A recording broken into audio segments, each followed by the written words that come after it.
पदरात घुसणार आहे. अरे अजून तरी मर्दावाने मैदानात उतरा. अजून कोणते शब्द वापरावे तुम्हाला? बरोबर घरबशांना आव्हान आहे. आता वेळ राहिली नाहीये, रात्र वैराची आहे. फक्त 30 दिवस तुमच्या हातात आहेत आणि हे दिवस जर गेले तर याला सर्वस्वी कारणीभूत घरबशी असणार आहेत. आम्ही तर प्रामाणिक लढतो. इतिहासामध्ये आमची नोंद हीच असणार आहे. हे सगळे समुदाय उपस्थित असणार आहे. हे अभिमानाने सांगणार आहे की मी त्या लढणाऱ्या लढाईमध्ये होतोय, प्रामाणिकपणे लढलोय. पण आमचेच हरामखोर घरी होते म्हणून आम्हाला यश आलं नाही.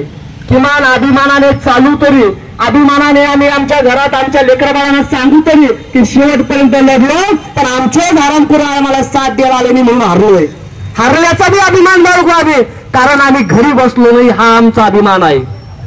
तुम्हाला जर स्वतःचा शिल्लक अभिमान असेल, तुमच्या लेकरा बाळाच्या डोळ्यात डोळे घालून जर उभं राहण्याचा थोडासा जरी शिल्लक अभिमान असेल तर बाहेर निघा आणि या आंदोलनाला साथ द्या.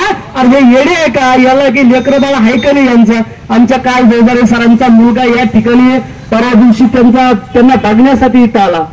बापाला विनंती करत होता, बापा जलता करू नका, तुम्हाला आम्हाला तुमची गरज आहे. विनोदी करू लागले. एक 5-7 वर्षाचे लेकरं, यायला लेकरं नाही का? यायला परिवार नाही का?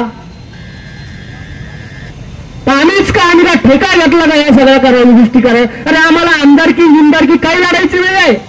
आम्ही सामान्य शेतकऱ्याचे पोरं आहोत. शिक्षक म्हणून जन्माला आलोय, या शेतकऱ्याच्या पोटी जन्माला आलोय आणि चुकून या क्षेत्रात आलोय म्हणून हा संघर्ष करावा लागतोय. आम्ही काही आमदारकीची वारसा घेऊन इथं आलो नाहीये आणि आम्हाला आमदारकीचे कुठे डोहाळे सुद्धा नाही. आजच तुम्हाला सांगतोय, आम्हाला फक्त हक्क लागतोय. माननीय शिक्षण मंत्री महोदय, आम्हाला कुठलाच वोटोदाना नकोय, आम्हाला कुठलाच श्रेयवाद नकोय. अरे तुम्ही फक्त निर्णय घ्या. आम्ही साधी पोस्ट सुद्धा टाकणार नाही की आमच्यामुळे झालंय, अशी पोस्ट सुद्धा टाकणार नाही. फक्त आम्हाला पोटाला हक्काची भाकर पाहिजेत. आम्हाला फक्त आमचा हक्क पाहिजेत. आम्ही भीक मागत नाहीये. तेव्हा हक्क फक्त तुम्ही शासन आदेश रूपामध्ये लिहून द्या. आम्हाला तिथं काही नकोय. आम्ही तिथे येऊन तुमचा सन्मान करू. आम्ही स्वतः तिथं मुंबईला येऊन तुमचा सन्मान करू. तुम्हाला इथे येण्याची गरज नाहीये. तुम्हाला आम्ही उपोषण सोडावायला याची गरज नाहीये. आम्हाला त्या मोठेपणा मिळवण्यासाठी आम्ही तुम्हाला इथे बोलवणार नाही. आम्हाला फक्त शासन आदेश हवा आहे. आम्हाला येणाऱ्या कॅबिनेटमध्ये आमचा निर्णय हवा आहे.